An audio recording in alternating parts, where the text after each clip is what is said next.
vamos a ver un poco de autoría y participación.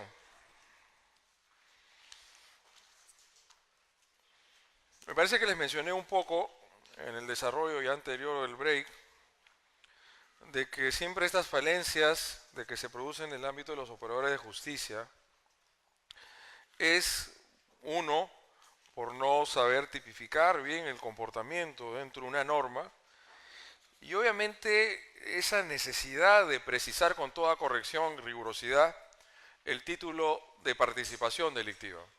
Esto es, el Código Penal recoge un concepto restrictivo de autor. Restrictivo en el sentido de que no todas las personas que van a intervenir en la comisión de un hecho punible pueden ser punibles o considerados a título de autores. Nuestro Código Penal, conforme a otros también códigos, señala claramente, o mejor dicho, recoge el principio de accesoriedad en la participación. Fueron las teorías ya del dominio del hecho que fueron vislumbrando, finalmente dando unos ápices de la forma como que había que reconocer quién es autor y quién es partícipe. Y reconocer ello es bastante importante. Bastante importante que conforme nuestro Código Penal, nuestro sistema penal, rige el principio de culpabilidad, rige el principio de proporcionalidad por el hecho. A no todas personas se le puede poner la misma sanción punitiva. Entonces, si empezamos el discurso señalando que autor es el que tiene el dominio del hecho, que tiene en sus manos la posibilidad de decir si se comete o no el delito, es en este sentido autor en sentido estricto, conforme la primera apreciación o la primera modalidad de autoría del artículo 23 de la parte general del Código Penal. Entonces, nuestro Código Penal se decantó por ello, por el principio de accesoriedad en la participación, y reconociendo que aparte de este señor autor o señora autora, existe el partícipe. Y eso lo desglosamos de los artículos 24 y 25 de la parte general del Código Penal. El 24, que regula la figura del instigador, y el artículo 25, que regula las figuras del cómplice primario y del cómplice secundario. ¿Qué tiene que atribuir? ¿Cuál es la función que deben desarrollar o desplegar estas personas para que puedan responder a título de cómplices primarios, secundarios? ¿O qué tiene que hacer el instigador? Cuando estamos ante un probable caso de coautoría, cuando dos o más personas, así como en las empresas, en estructuras societarias, se dividen pues las funciones, eso también sucede en el ámbito del crimen, del delito, como también como se desprende del concepto que la ley 30.077 habla del crimen organizado, que tiene que haber división de roles o funciones. Pero nosotros tenemos que advertir dos cosas puntuales acá. ¿Hasta cuándo se puede admitir las formas de participación delictiva? ¿Hasta cuándo? ¿Hasta qué momento? Y para ello tenemos que cotejar esta apreciación, estas premisas, conforme el iter criminis. El iter criminis, a partir de esa ideación, finalmente, resolución, ideación, deliberación del acto preparatorio, cuando están haciendo reglaje, ahora ya propiamente ese artículo 151A, que habla de que este hombre o mujer que hace acto de seguimiento, acecho, sobre una persona sin su consentimiento para establecer un tipo de contacto que altera su vida normal o cotidiana, puede ser un acoso. Y si su propósito es tener un contacto sexual, ya es en el margen creo que del 170 y pico del Código Penal que ha sido incorporado recientemente a nuestra ley. Y o actos ejecutivos cuando se da inicio finalmente al delito que se decidió cometer sin llegar a consumarlo. Una vez que se consumó el delito, ya no se admiten formas de participación delictiva. Cuando hablamos un poco del delito de trata de personas del 153, ¿quién es el que comete el delito de trata? Al que transporta, desplaza de un lugar a otro a estas personas con o sin su consentimiento. Para someter los actos de explotación sexual o laboral que son los más cotidianos o comunes. Este es un delito mutilado en dos actos.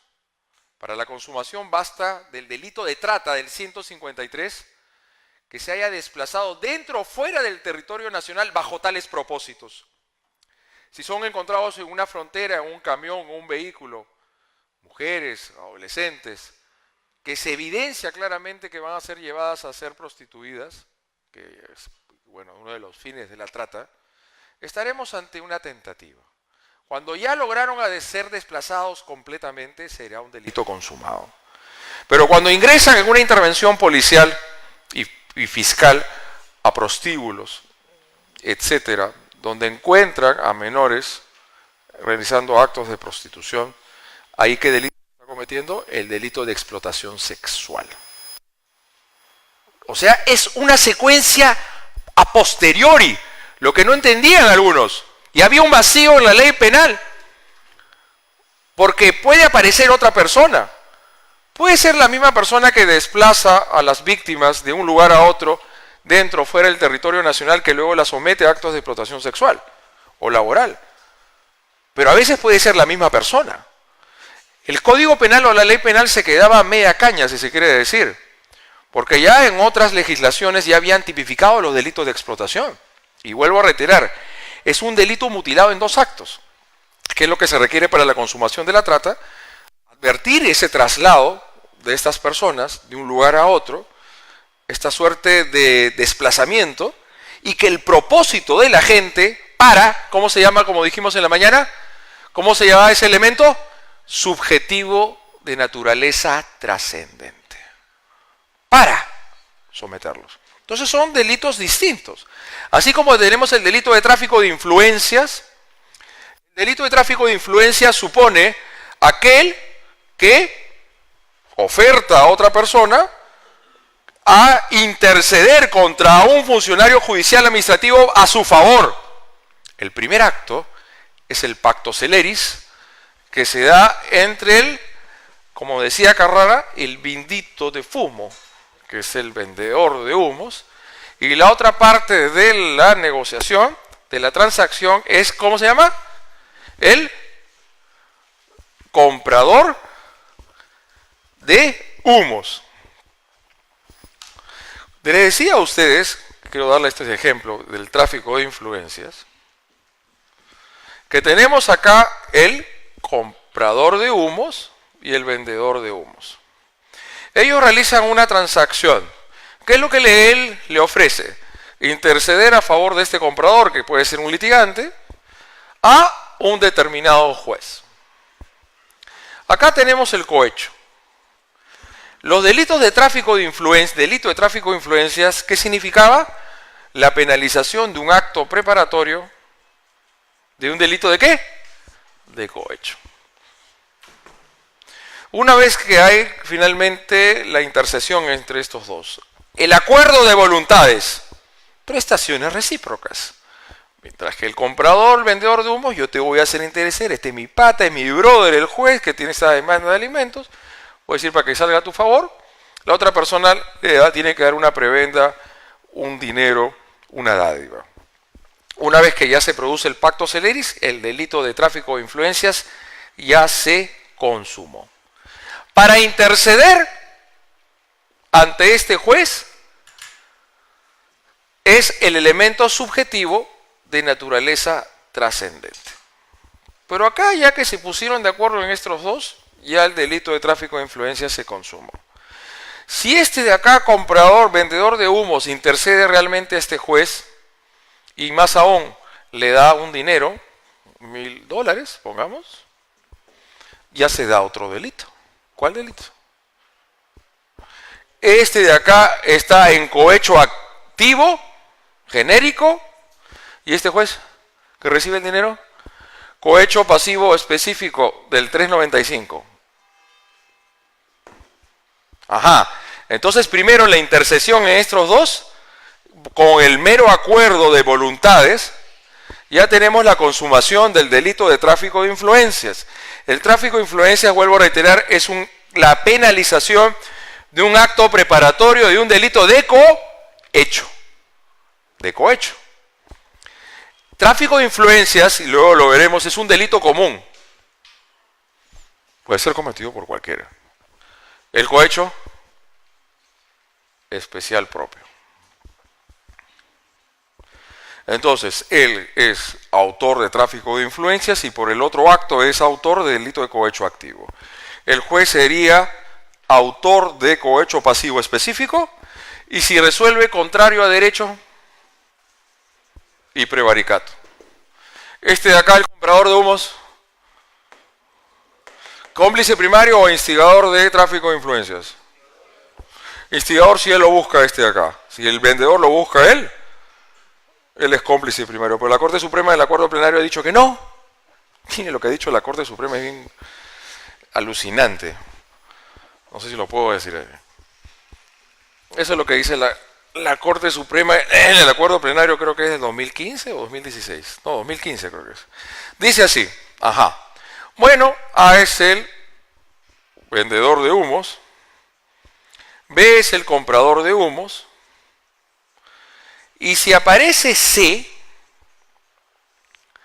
y va y le dice a B, claro, diré el vendedor, claro a B, mi amigo, pongamos Vladi, tiene el contacto finalmente con D, que es el juez. Para la Corte Suprema dice que el comprador de humos, que creo que me estaba equivocando, es B realmente acá, su conducta no es coadyuvante al delito de tráfico de influencias, lo que es totalmente falso. ¿Qué es lo que tutela el tráfico de influencias? La imparcialidad. Desde un punto de vista más lejano, obviamente que sí, que político criminalmente tiene una consistencia. Porque si nosotros hacemos un análisis sistemático del artículo 393 y siguientes, porque en ese capítulo dice corrupción de funcionarios. Esto significa que son delitos especiales, solamente cometidos por ellos. Pero hay dos excepciones o dos matices que rompen esa sistemática. Un primer matiz es que se penalice el delito de cohecho activo, como autor el particular. Porque el cohecho es un delito plurisubjetivo. Hay delitos monosubjetivos y plurisubjetivos. Como decimos dentro ya de un marco de un discurso político criminal, no solamente se tiene que combatir y sancionar al corrupto, sino también al corruptor. Esto es, no solamente jueces y fiscales corruptos, sino también los litigantes, el abogado que también finalmente le da el dinero, la dádiva, o el litigante al juez o al fiscal y lo corrompe.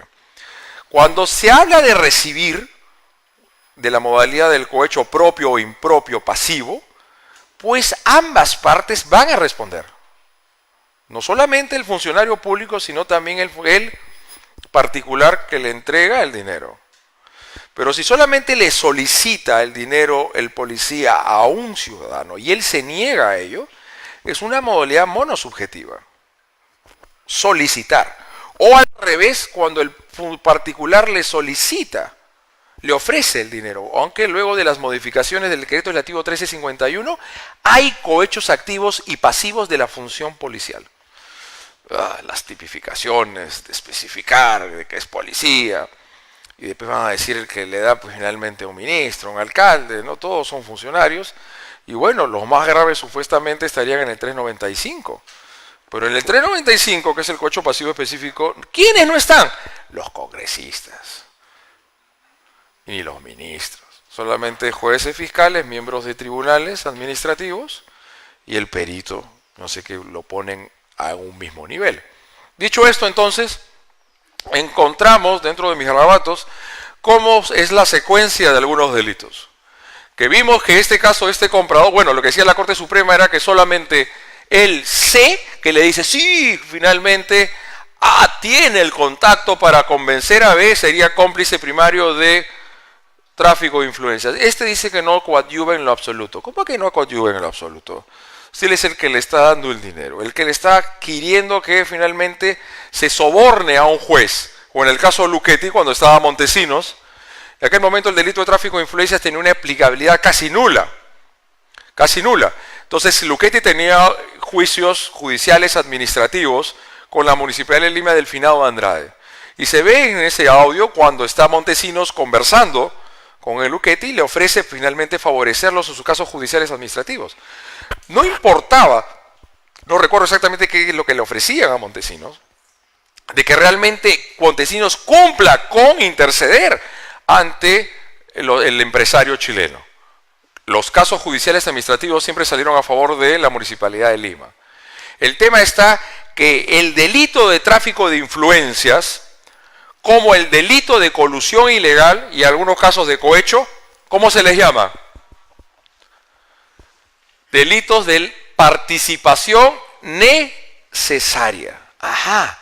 ¿Cuáles son los delitos de participación necesaria? Aquellos que para poder consumarse, para poder materializarse, requieren la intervención de más de una persona. En el ámbito del delito de colusión ilegal, una figura delictiva de bastante aplicación, concurrencia criminológica, máxime, lo que hemos advertido en los últimos tiempos del marco de Odebrecht, OAS, estas empresas brasileras que vinieron acá a sobornar, a lucrar a costa de los intereses de la nación, se realizaban en marco de contrataciones públicas administrativas, licitaciones, etcétera, sobrevaloraciones de las grandes obras, ¿no? Gasoducto, la transoceánica, línea 1, metro 1, etcétera, etcétera. Y ellos han reconocido corrupción en algunas nomás, ¿eh? Creo que 6, y son mucho más de lo que ellos están reconociendo. Estos brasileños son bien sapos, pues, ¿no? Quieren admitir culpabilidad en uno nomás para no pagar reparaciones civiles, porque hay una cosa muy clara. Brasil no extradita a sus nacionales. Lo que ellos quieren cautelar es su patrimonio y seguir trabajando en el Perú. Que le caiga lo menos posible. Ok, en el ámbito entonces de la colusión ilegal, de contratación pública, es un delito también de participación necesaria como el tráfico de influencias. Se requiere a estos miembros del comité de selección que se coluden o convergen criminalmente hablando con los representantes de personas jurídicas para defraudar o defraudan el patrimonio del Estado dentro del primero o segundo párrafo del artículo 384 modificado por la 29773 y 29758, una colusión simple y agravada. Y es un delito de participación necesaria. Una vez vi una acusación mixta o una decisión mixta de cómo un fiscal superior estaba solicitando el sobreseimiento de los representantes de las personas jurídicas que se habían coludido supuestamente con los miembros del comité de selección de un ministerio por gran cantidad de dinero y solamente estaban acusando a los funcionarios públicos. Ahí ya esa teoría del caso se cae. ¿Por qué se cae? Porque precisamente el abogado señor dice supuestamente un elemento constitutivo del tipo del 384 es el acuerdo, la convergencia criminal, la colusión. Esto no se va a poder probar porque ahora en el juicio solamente tengo a los funcionarios. ¿Dónde están los representantes de las personas jurídicas? Tendría que ser solamente puro abuso de autoridad. Con eso ya se ha seccionado, se ha fragmentado el tipo penal. Vuelvo a reiterar, entonces la colusión ilegal es de participación necesaria. Y esto también tiene que ver en el marco de una discusión que se dio en los últimos tiempos, porque vuelvo a integrar, hay un gran grueso de la criminalidad en nuestro país que son delitos contra la administración pública, y en un ámbito de un Estado constitucional de derecho no se puede finalmente querer llevar a una interpretación o a una aplicación literal de la ley. La ley antes de ser aplicada tiene que ser debidamente interpretada. ¿Y qué es lo que nos sirve en la interpretación? La dogmática. Pero tiene que ser una dogmática ajustada al principio de legalidad y a los fines que persigue el derecho penal en un orden democrático de derecho, que es la protección preventiva de bienes jurídicos. Y fue en ese marco precisamente donde se puso discusión en las casaciones de Santa y Ayacucho, negociación incompatible con el cargo y el delito de enriquecimiento ilícito, si se podía regir el principio de unidad en el título de la imputación o la ruptura en el título de la imputación. Cuando la doctrina fue desarrollando sus conceptos, decía, bueno, pues los secuestros, homicidios, hurtos, robos, son delitos de dominio o poder cometido por cualquiera, y una parte de la dogmática de la doctrina introdujo lo que se llama la doctrina de la infracción del deber, que se requiere finalmente la infracción de una norma complementaria infringida o contravenida por el funcionario para decir que estamos. Entonces, como el particular nunca los puede infringir porque es propio, inherente al cargo, no puede responder. Y el asunto no iba por ese sendero, por esos derroteros, sino el tema era por establecer de qué forma los particulares podían responder por delitos especiales propios. Y ahí hablamos lo siguiente. Vamos a la primera diapositiva, por favor.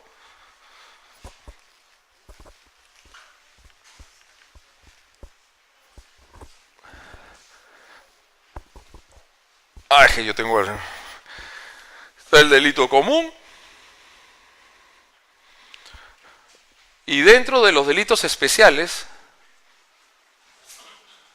tenemos el propio y el impropio. Esta es una parte muy importante de lo que es dentro de y autoría y participación. Ajá. Entonces, en este ámbito de los delitos especiales propios y el impropio, se habla de la teoría de la unidad en el título de la imputación o la teoría de la ruptura. Cuando hablamos ahí del título 28 de esa dogmática que se debate para fundamentar el desvalor de los delitos cometidos por funcionarios o servidores públicos en sus ejercicios de sus funciones. Eso es un ámbito muy especial, muy específico dentro de un Estado republicano que tiene que prestar servicios públicos a la población. Y esos servicios tienen que realizarse conforme a los siguientes vértices: de legalidad, de imparcialidad, objetividad e independencia. Cuando se vulneran estos principios jurídico-constitucionales es que podemos ver que está una persona incursa en un delito contra la administración pública, que es un delito funcional a partir del capítulo 2, artículo 376. Ok. Cuando hablamos un poco de los delitos contra la vida, el cuerpo y la salud, y es bueno hacer la comparación, hablábamos pues finalmente que teníamos el homicidio, y por ahí teníamos el parricidio y tenemos el infanticidio. Y les preguntaba, ¿no? Gracias. Les preguntaba, ¿no? ¿El delito de parricidio puede ser cometido por cualquiera? No, se requiere una relación de parentesco. Para que exista parricidio, primero tiene que existir homicidio. ¿Y el infanticidio qué es? La muerte de la madre durante el parte a su hijo o bajo la influencia del estado puerperal. Ajá. Este es atenuante y el parricidio es el agravado. Se construyen a partir de un delito base. Entonces, ese es el fundamento del delito especial impropio. Aquel que tiene un remitente en un tipo base. El tipo base del parricidio y el infanticidio es el delito de homicidio. Cuando el tipo penal o cuando los tipos penales describen una gravedad del hecho por ciertas características especiales del autor que tiene que tener el autor sobre su víctima, se construye un delito especial impropio. En cambio, cuando ya el legislador identifica una cualidad especial dentro de una institución, del ámbito de la administración pública, administración de justicia, encontramos un delito especial propio. Peculado, malversación de fondos, colusión ilegal. Pongamos esos tres. Que no tienen nada que ver con la apropiación ilícita y el hurto. Nadie vaya a decir acá que el tipo común es el hurto, la apropiación ilícita en el caso del peculado o la malversación de fondos. Son delitos especiales propios porque describen una cualidad funcional del autor dentro del ámbito de una institución. Ese es el delito especial propio. Y el tema, como les hablaba un poco de las teorías de la unidad del título de la imputación o de la ruptura en el título de la imputación, tiene que ver también que nosotros cómo basamos la accesoriedad. La accesoriedad en lo que es la participación, propiamente la participación.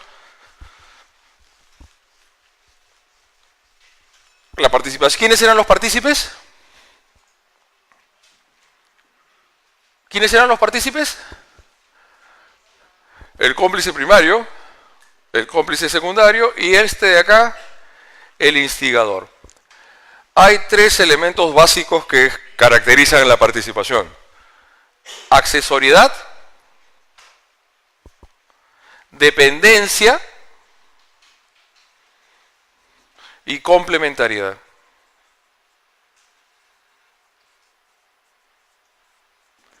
Accesoriedad, dependencia y complementariedad. Estos son los tres elementos de la participación. Los tres elementos.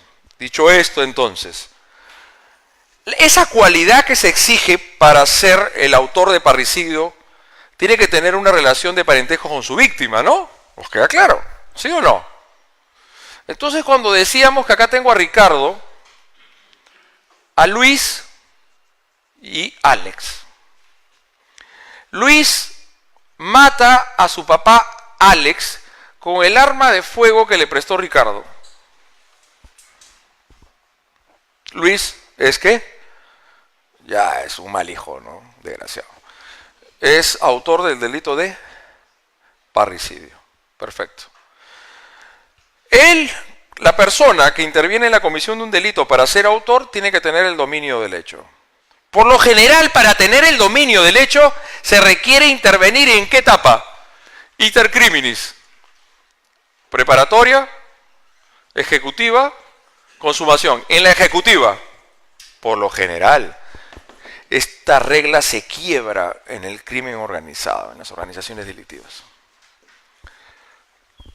Mi amigo, nuestro amigo Ricardo, ¿en qué etapa está actuando? Le está dando el arma de fuego para que mate a su papá. Luis, Alex, ¿en qué etapa está actuando él? Preparatoria. Ricardo puede ser coautor de parricidio. ¿Puede ser o no coautor de parricidio? Por dos cosas no puede ser coautor. Primero, porque interviene en la etapa preparatoria. Y segundo, porque no tiene la relación de parentesco con el papá. Entonces, ¿qué es él? ¿La entrega del arma es algo esencial, imprescindible para que Luis pueda matar a Alex, su papá? ¿Sí o no? Entonces es un cómplice primario. ¿De qué delito? ¿De homicidio, asesinato, parricidio o ninguna de las anteriores? ¿Hay alguno que se incline por el asesinato? ¿Todos dicen que es parricidio, seguro? Homicidio. Pongamos homicidio, asesinato. ¿Por qué no puede ser ni homicidio ni asesinato? Ya bueno, la correcta es parricidio. ¿Por qué? La participación es accesoria de lo principal. ¿Puede haber autor sin partícipe? Claro, ningún problema. Una persona que se funda el arma, aprieta el gatillo, mata a alguien, acecha a su víctima, la lesiona, no necesita. Pero ¿puede haber cómplice sin autor? Y ahí se aplica el principio de accesoriedad limitada, ¿no? Para que responda el partícipe, el hecho tiene que ser típico y antijurídico. Si éste le dio un arma para defenderse, no es antijurídico. Accesoriedad limitada. No es necesario que el que mate a la persona que sea o no culpable. Dime.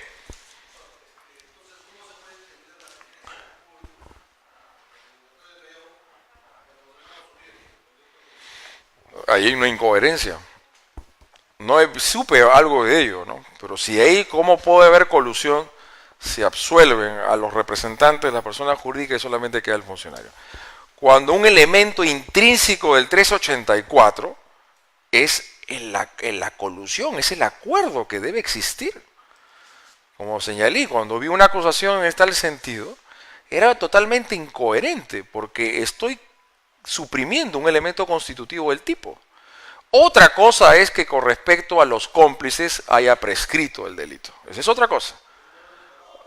Pero absuelto, ya la cosa realmente la pone dramática. ¿Cómo podemos condenar a quienes participaron en el comité de selección o el indirectamente que es el alcalde, cuando tienes a representantes de personas jurídicas de empresa de los licitantes que serían inocentes? No hay coherencia en eso. No sabría decirle. No sabría decirle. ¿Lo iba a ver Inostroza?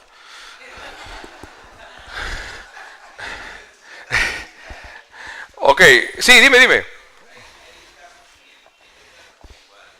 Los miembros de la comisión especial o de selección los excluyen, solamente, por ejemplo, el caso del alcalde solamente con el extraneus. Pero por la ley de contrataciones del Estado, el comité especial es autónomo.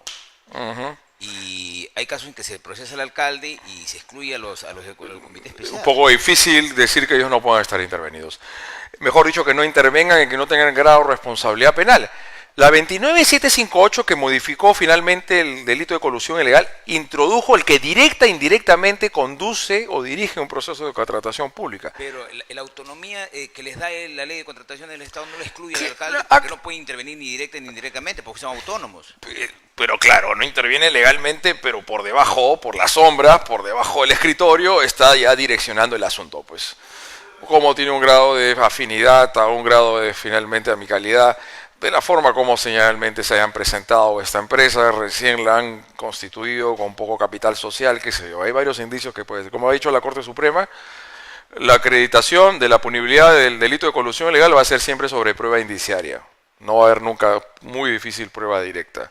Pero lo otro de decir que los miembros del comité de selección quedan excluidos de la responsabilidad penal, la única posibilidad sería decir que el alcalde sería el autor mediato y que los otros eran unos instrumentos que no sabían lo que estaban haciendo. Y eso para mí es una insostenible.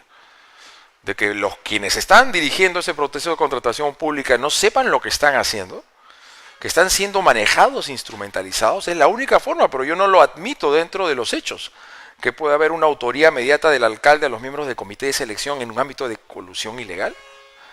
Los miembros del comité tienen que estar siempre ahí comprometidos, porque ellos son los que dirigen ese proceso y como usted bien lo ha dicho, las normas a él lo definen la competencia.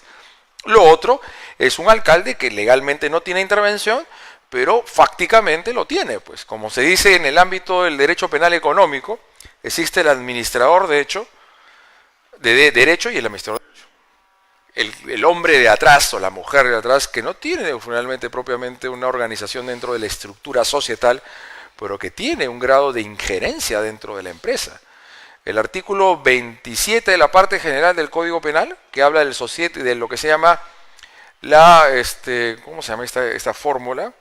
El actuar en lugar de otro, debería de incluir al administrador de hecho, como lo que ha hecho el Código Tributario. No solamente el Código Tributario habla del administrador de derecho, sino también de hecho. Pues es una cuestión a discutir y algo que puedo complementar sobre ese caso, sobre los temas de colusión ilegal, que como ha dicho el Tribunal Constitucional, no basta que la acusación, la fiscalía, se base en la cantidad de infracciones normativas, de licitaciones, etcétera, para poder acreditar eso, sino tiene que haber la especificidad en los elementos constitutivos y uno de ellos es el acuerdo, la convergencia, la colusión entre los representantes de las personas jurídicas con los miembros del comité de selección. ¿Algo más quiere decir?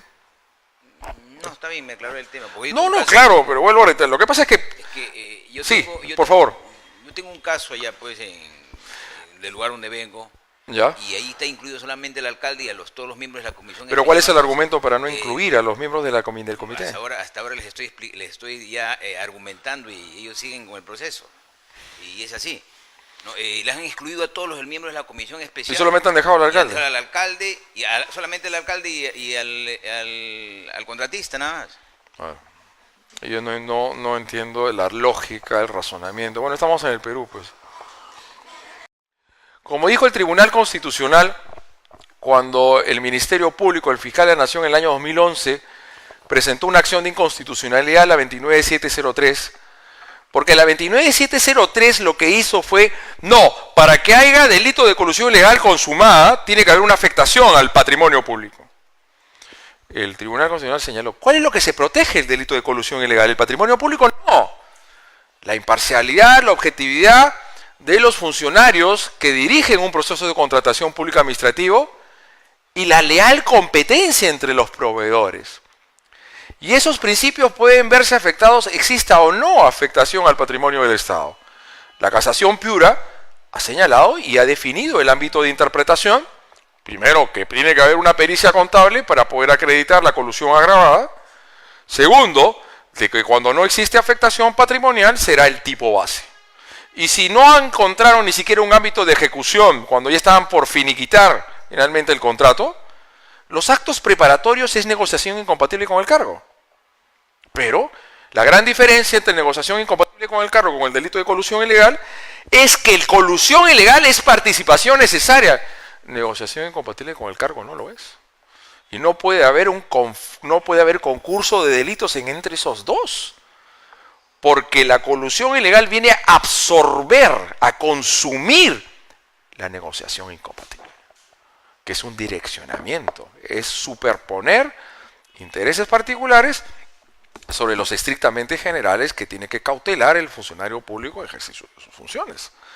Vuelvo a reiterar, entonces el tema del delito de colusión ilegal de participación necesaria, que habla que el 384 tiene el tipo base para defraudar, cuando seguramente no se ha ejecutado el contrato, y cuando defrauda, ya se está ejecutando y ha sido oneroso para el erario público, ha habido una afectación, Y ese es el tipo agravado. Y el tipo agravado es el único que puede significar la duplicidad del plazo prescriptorio de la acción penal. No olvidemos, por favor, que el artículo 80, último párrafo, señala que en el caso de delitos cometidos por funcionarios y servidores públicos en ejercicio de sus funciones que afectan el patrimonio del Estado o patrimonio sostenido por aquel, el plazo de prescripción de la acción penal se duplica. ¿Qué delito se puede aplicar ese plazo, la duplicidad prescriptoria? Usurpación de funciones, abuso de autoridad, omisión de actos funcionales, no creo, ¿no? Falsedad material, no. Fíjese cómo habían operadores que automáticamente querían en usurpación de funciones aplicar la duplicidad del plazo prescriptorio, los procuradores. ¿Qué tiene que ver el patrimonio del Estado ahí? Solamente hay los siguientes delitos que se puede aplicar la duplicidad del plazo prescriptorio. El peculado, culposo o doloso. Peculado o doloso. Y el delito de colusión ilegal en su forma agravada. Es muy discutible el delito de enriquecimiento ilícito porque no se sabe exactamente, no necesariamente es producto de apropiación de patrimonio del Estado, porque puede ser las coimas, las dádivas, las prebendas que recibe. El cohecho no puede ser aplicación de duplicidad de plazo prescriptorio porque el cohecho viene de donde viene la guita, de los particulares. De los particulares. Ahí no se puede. ¿Y por qué no se puede aplicar el delito de malversación de fondos? Porque no se tutela el patrimonio del Estado, se tutela el principio de legalidad presupuestal. Entonces, fíjense, interesante la discusión que se ha generado, que estamos estableciendo unos puntos importantes de estas coordenadas dogmáticas, de la forma como debemos de interpretar los delitos especiales propios. Ubicar el bien jurídico tutelado resulta siendo una función principal de hermenéutica y política criminal imprescindible. Sí, diga. Dime.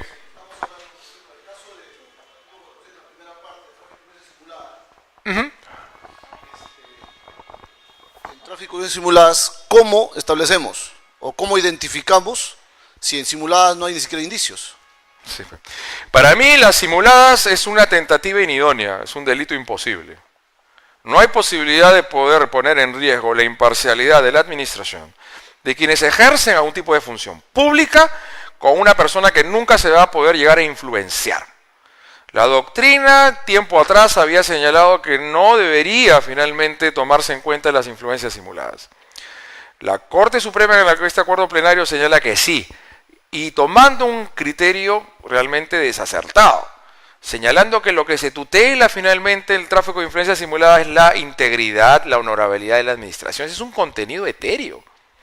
Cuando se hablan de honorabilidad, prestigio, integridad, bueno, y podíamos saber las infracciones disciplinarias, pero en el ámbito de un delito, los bienes jurídicos tienen que tener un contenido material. O sea, vuelvo a reiterar, para mí el tráfico de influencias simuladas es un delito imposible. Claro, doctor. Es una tentativa inidónea. Doctor, si me permite continuar. Sí.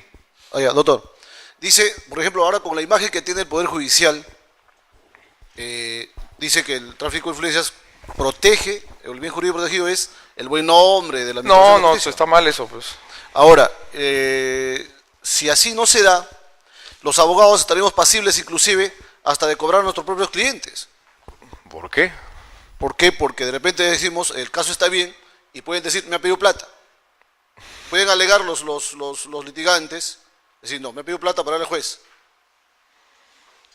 Pero solamente solamente con esa aseveración se va a poder decir. No, claro. Pues, me parece que es algo excesivo, ¿no?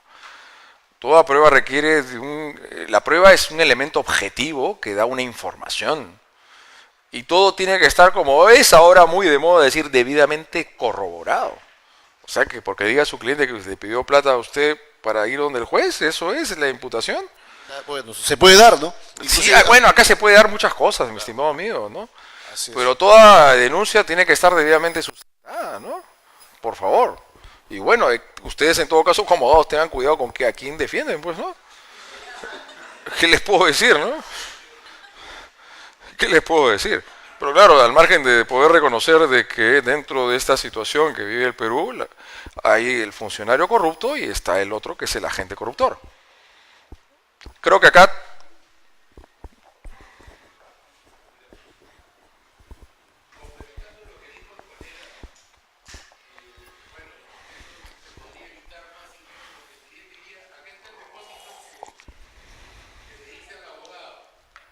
Pero bueno, si contra un depósito yo no le emito al cliente un recibo de honorarios, me corro ese riesgo. Entonces, también seamos prudentes y cuando recibamos un honorario, emitamos el recibo correspondiente para evitar cualquier... Lo que ha dicho su compañero es que no evadan el fisco. Así es. Paguen sus impuestos. Ese ha sido el mensaje de su compañero.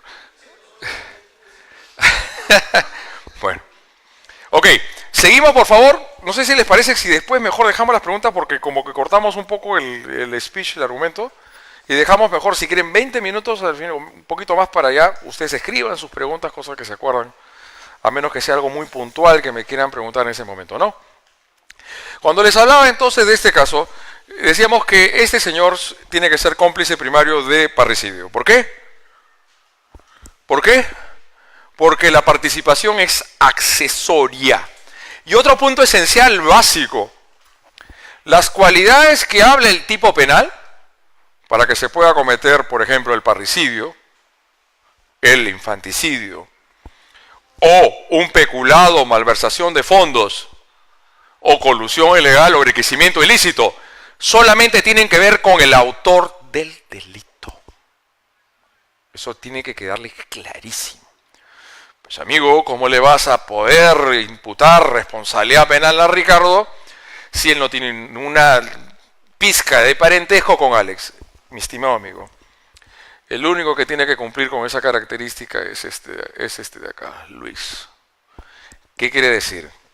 Que las cualidades que se describen en el tipo penal para cometer el hecho tienen que ver únicamente con el autor. ¿Cómo poder desentrañar y poder colegir razonablemente el comportamiento del cómplice?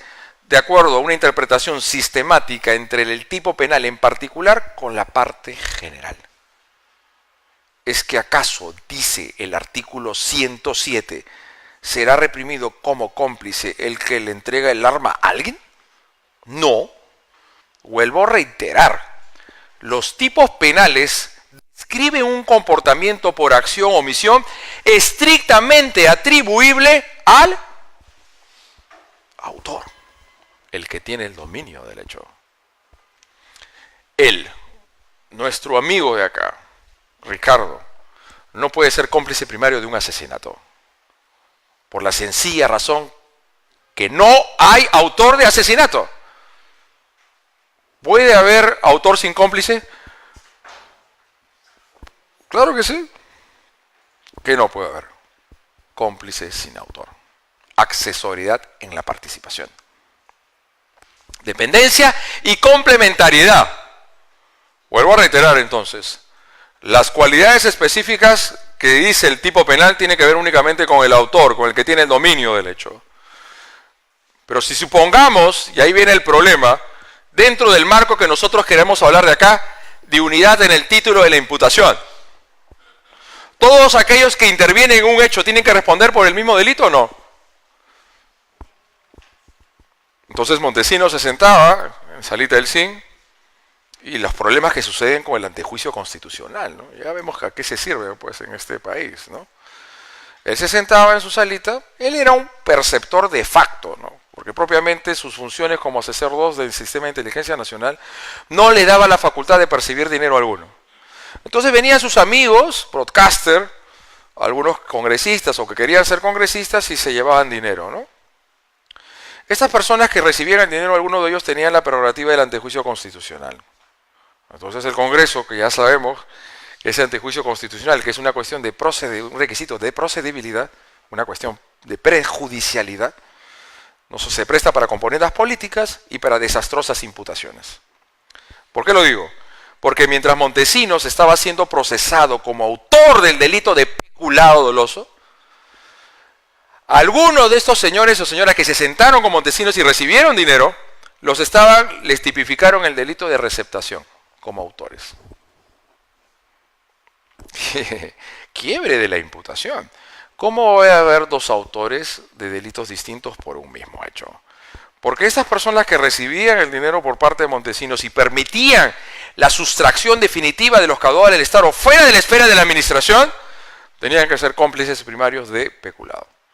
Y cuando presentaron esos habeas corpus al principio, porque en el Perú, 2000, 2001, todavía no había una familiaridad suficiente de poder interpretar válidamente los delitos contra la administración pública, en los habeas corpus se decía, pero ¿cómo a mi defendido le están atribuyendo peculado si él no es funcionario público? No está dentro de los márgenes de valoración del artículo 425 de la parte especial del Código Penal. Es que había que decir, señora, usted no se le está imputando por autor, sino como cómplice. Y para ser cómplice primario o secundario de peculado o malversación de fondos, no se requiere tener la condición de funcionario público. La gran diferencia. Entonces, ¿cómo había una receptación? Y el otro lo estaba llevando como autor de peculado cuando la verdadera fórmula dogmática correcta es que eran estas personas que recibían ese dinero, eran cómplices primarios del delito de peculado. No podían ser autores de receptación. Pero pongamos el ejemplo de que Marcela con Marcelino son amantes, entre los dos se ponen de acuerdo de matar a Cornelio. Marcela lo somete a su última noche de amor y así bien fatigoso, bien trapo, bien inconsciente queda, le abre la puerta a Marcelino y entre los dos lo sofocan y lo matan. ¿Qué delito cometió Marcela? ¿Qué delito cometió Marcela? Es un autor de parricidio, pues. ¿Y Marcelino?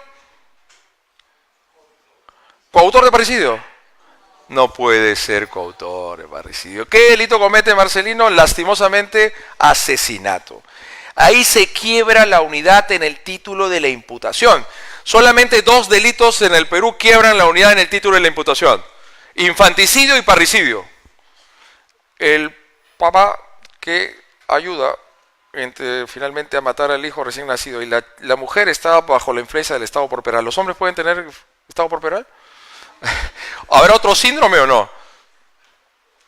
Otro diagnóstico, no lo sé. Pero no lo puede ser el hombre.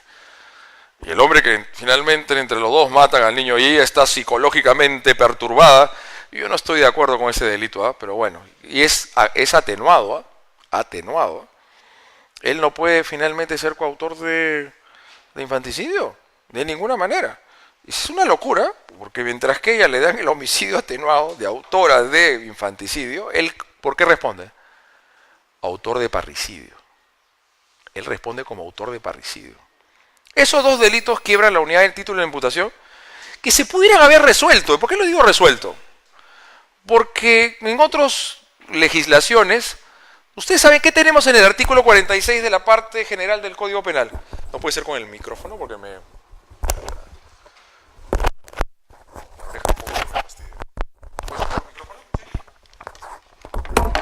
Gracias. ¿Qué dice? ¿Qué tenemos en el artículo 46? En el artículo 46 tenemos las circunstancias agravantes y atenuantes. Todo homicidio es un asesinato, pues. Entonces la relación de parentesco la puedo tener como agravante y como atenuante. Y no hay ningún problema. Porque en realidad Marcelina y Marcelo son coautores de un asesinato, pues. Esa es la verdad. Entonces pongo la relación de parentesco como agravante y a ella le aumento la pena. Y ahí estamos. Entonces vuelvo a reiterar, accesoriedad en la participación. El cómplice tiene que responder por el mismo delito que el autor. ¿Quién define el delito? ¿El autor o el cómplice? El autor. Y el autor es el que realiza propiamente el delito. Cuando hablamos de sicariato, decíamos que el que desenfunda el arma y aprieta el gatillo motivado por la obtención de una recompensa de un precio de dinero, ¿qué es? Ya, es un sicario, pues. Es autor inmediato del delito de sicariato. Y la persona que le paga el precio, ¿qué es? El instigador. ¿Quién es el instigador? Es el que él convence a otro a la comisión de un delito. ¿Quién es el que tiene el dominio del hecho? ¿El instigado? Porque el instigado todavía puede decir, no lo hago. Y si el instigado no llega a matar a nadie y le dio al otro los $5,000, ¿hay delito? ¿Y el otro puede denunciar por estafa? Tampoco, ¿no? Tampoco lo puede denunciar por estafa, ¿no? Porque no pueden ser objeto de tutela por el delito del 196, estafa, actos ilícitos, pues, obviamente. Esas son las propiedades elementales del acto jurídico. Entonces el instigador es la persona que convence a otro a la comisión del delito. Entonces, el artículo 46 tiene las circunstancias agravantes y atenuantes y que se van a definir en qué momento, en la determinación e individualización de la pena, en base al sistema de los tercios, artículo ley 30.076, que incorpora el artículo 45-A al Código Penal. Las intenciones, los propósitos, las necesidades del sistema de los tercios, tal vez en un sistema de justicia no muy fiable, no muy seguro, de decirle, pues haces tu matemática, tercio inferior, tercio medio y tercio superior. ¿Cuándo es la única posibilidad que puedo rebajar la pena por debajo del mínimo legal? ¿Qué tipo de atenuantes tiene que haber? Atenuantes privilegiadas. ¿Cuáles son esas? Tentativa, error de tipo, error de provisión vencibles, error de comprensión culturalmente vencible, desistimiento voluntario, responsabilidad restringida.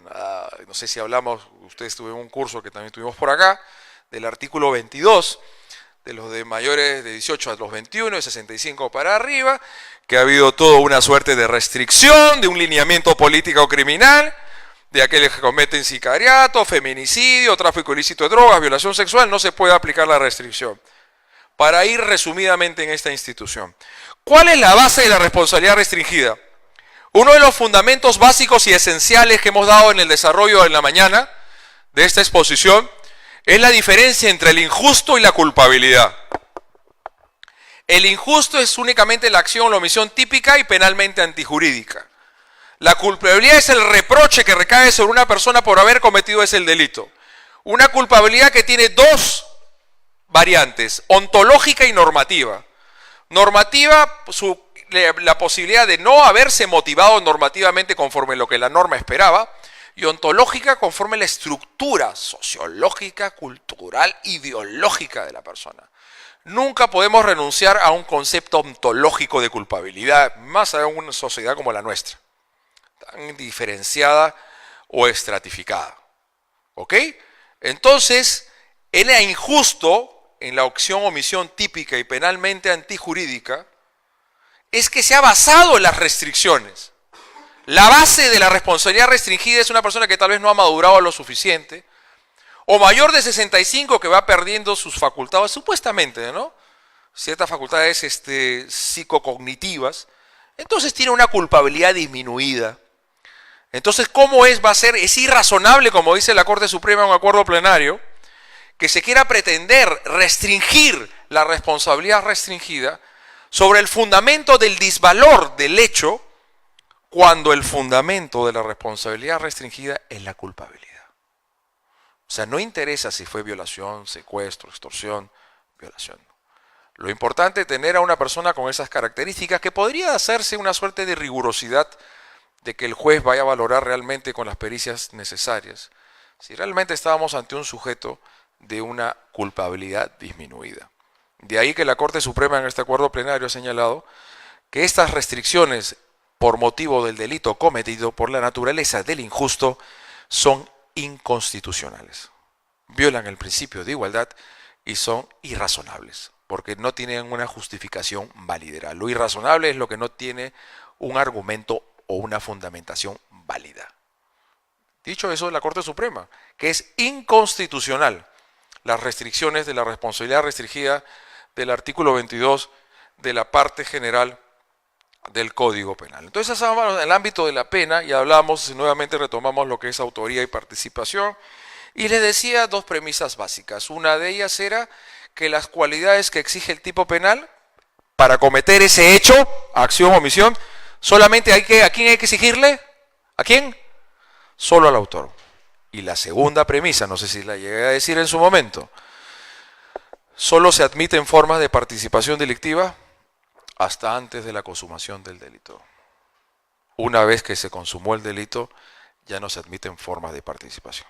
Un funcionario público que ha amasado una fortuna porque justo fue llevado al BRAE, a un lugar donde hay bastante narcotráfico, le daban cupos, participaba en logística, qué sé yo, en las grandes contrataciones del Estado, acumula un patrimonio personal y luego ese dinero lo va repartiendo entre sus familiares o grandes amigos, quienes estos a su vez compran bienes muebles e inmuebles o constituyen personas jurídicas.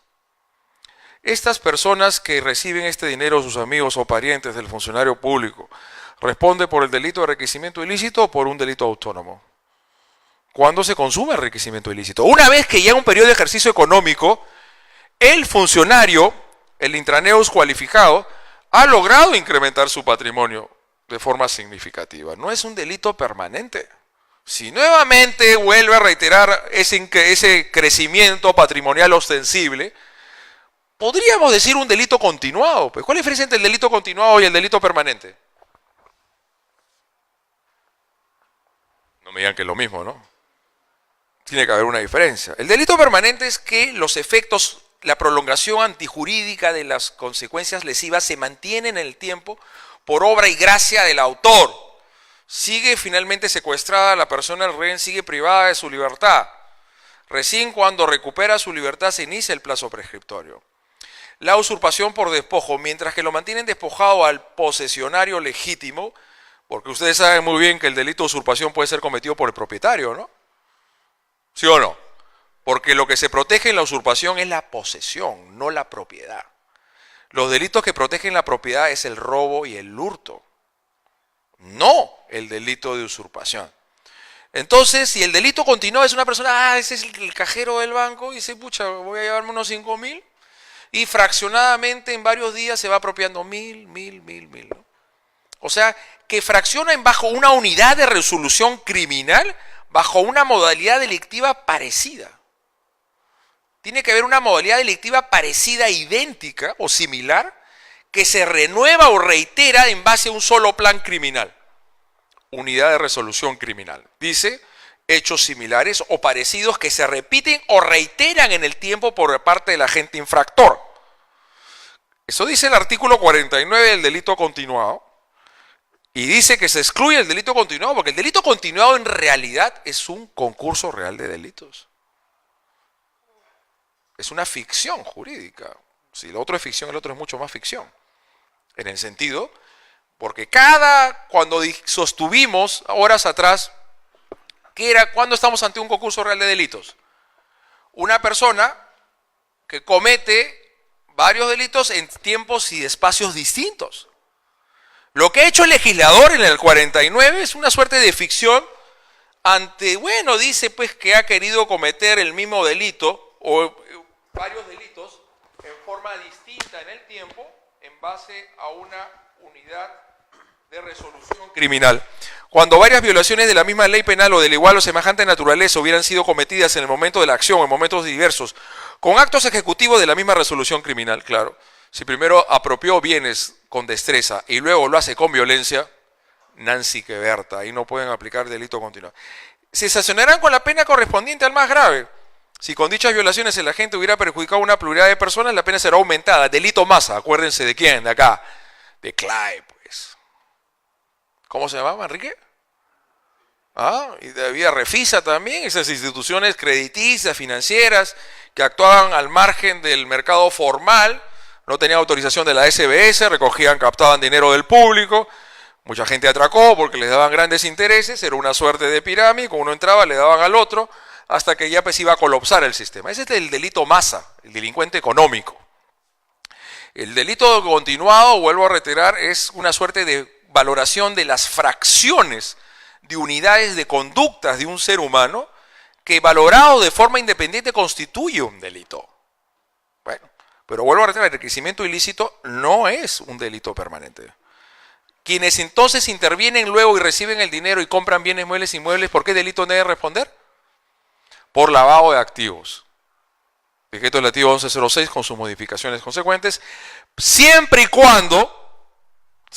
cuando actúen con un propósito específico. ¿Cuál es? De revestir de un ropaje de legalidad aquellos activos que tienen procedencia ilegítima o ilícita. Dicho eso, tomando en cuenta que el lavado de activos, que es la madre de la delincuencia organizada transnacional, requiere las siguientes fases: colocación, ensombrecimiento, distracción, lo que dicen unos del mecanismo, el lavado sustitutivo, el pitufeo, y propiamente la integración. Son las tres fases del delito de lavado de activos importante dentro del marco de la criminalidad hoy en día. Siempre que la gente tiene que saber, qué mal cuando puso el legislador o presuma conocer. La presunción es una terminología procesal. La presunción es una valoración de inferencia de razonabilidad a un caso concreto. La presunción no es un elemento de sustantividad, sino es procesal. En derecho penal, para definir el dolo y la culpa, nos podemos preguntar lo siguiente: ¿o sabes o no sabes?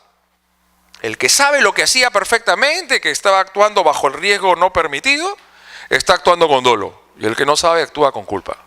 Sin embargo, la Corte Suprema en el primer acuerdo plenario dijo que esa presunción de saber es dolo eventual. Bueno, sus apreciaciones, ¿no? A veces creo que uno no es consecuente con lo teórico para dar una respuesta política criminal a una sociedad que requiere una mayor sanción y requiere mayores criminalizaciones, ¿no? Mayor severidad ante la delincuencia. Entonces, una vez que el delito se consumó, ya no se emiten formas de participación delictiva. Si A y B dieron muerte finalmente a su víctima salvajemente y viene C, que es la esposa de A o B, y lo que hace es ocultar el cadáver, ¿ella qué es? ¿Ella es coautora de homicidio o asesinato? ¿Qué delito puede cometer ella? Encubrimiento real, pero no olviden que el artículo 406 de la parte especial del Código Penal habla de una excusa absolutoria. Cuando existe una relación un vínculo muy próximo entre que él cometió el delito previo y esta persona, no es punible. Igual artículo 208 de la parte especial del Código Penal, la excusa absolutoria. Cónyuges, hermanos, siempre que vivan juntos, no son punibles las defraudaciones, hurtos y daños, sin defecto de dejar incólume la reparación civil. ¿Qué es una excusa absolutoria? ¿Tiene que ver con la culpabilidad o con el injusto? Con ninguno de los dos. El hombre que aprovecha, el esposo que su esposa va a trabajar y este es un zángano, un flojo, no trabaja, no chambea, y todos los días se va apropiando de su dinero, de sus joyas para llevarlos al casino, para jugarlo, irse de juerga con otras mujeres, ¿está cometiendo un acto típico de hurto? ¿Cómo que no? Claro que sí.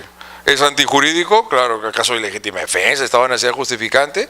¿Es un tipo que sufre de una anomalía psíquica? No. ¿Sabe lo que está haciendo? ¿Sabe que es delito? Error de comprensión, no, ¿cómo es? El error de prohibición, disculpen. Error de prohibición. ¿Sabe que es delito? Sí. ¿Son por motivos político-criminales? No, vamos a dejar que la familia no se desintegre. Yo creo que eso se lo deberían dejar a discrecionalidad de la víctima, ¿no? Porque puede ser más reprobable que aprovechando tener la relación de parentesco y vivir con la víctima se levante en peso finalmente todo el capital de esta persona. Esta es una excusa absolutoria. Entonces, vuelvo a reiterar la idea importante y muy relevante en este caso. El delito ya se consumó, ya no se emiten formas de participación delictiva. Por eso que un punto importante de todos ustedes, de nosotros, operadores jurídicos, es poder saber establecer cuándo se consuma el delito. Si, por ejemplo, yo estoy caminando por una calle, una avenida, que acá puede suceder cualquier cosa, me sustraen el teléfono celular, hay un arrebato por parte de un sujeto, yo empiezo a correr detrás de él y quiero recuperarlo, tal vez no debería hacer eso, y más allá, a unas cuadras, aparece otra tercera persona que este tipo le entrega el celular. Y así permiten finalmente llevarse por completo mi bien mueble. ¿Esta otra persona comete o no hurto? Sí, pero él es el cómplice. Porque para ser autor tiene que realizar un acto típico de apropiación o de sustracción. Porque aún no se ha consumado el delito. Vuelvo a reiterar. Así como el delito de secuestro. Piénsese que A y B secuestran a B con violencia y amenaza. A y B se secuestran a C y luego lo colocan en la casa de D para ocultarlo de la policía, del Ministerio Público. Pero luego se enteran A y B de que hay finalmente una investigación, hay información de inteligencia que saben dónde lo tienen metido, dónde lo tienen encaletado. Entonces lo llevan a la casa de E. ¿Responde también por secuestro? Por supuesto que sí, porque es un delito permanente. Vuelvo a reiterar. Una vez que el delito se consumó, ya no se admiten formas de participación delictiva. Si estos dos truhanes que se dedican a autopartes robadas, a sustracción de robos y hurtos, y luego se lo entregan a C, a Palomo, si quieren llamarlo ustedes, que se encarga de introducirlo al mercado negro, ¿Palomo qué es? Ningún palomo no es, ¿no? Comete delito de receptación. Existen 3 delitos que podemos llamar complejos en la ley penal. ¿Cuáles son esos 3?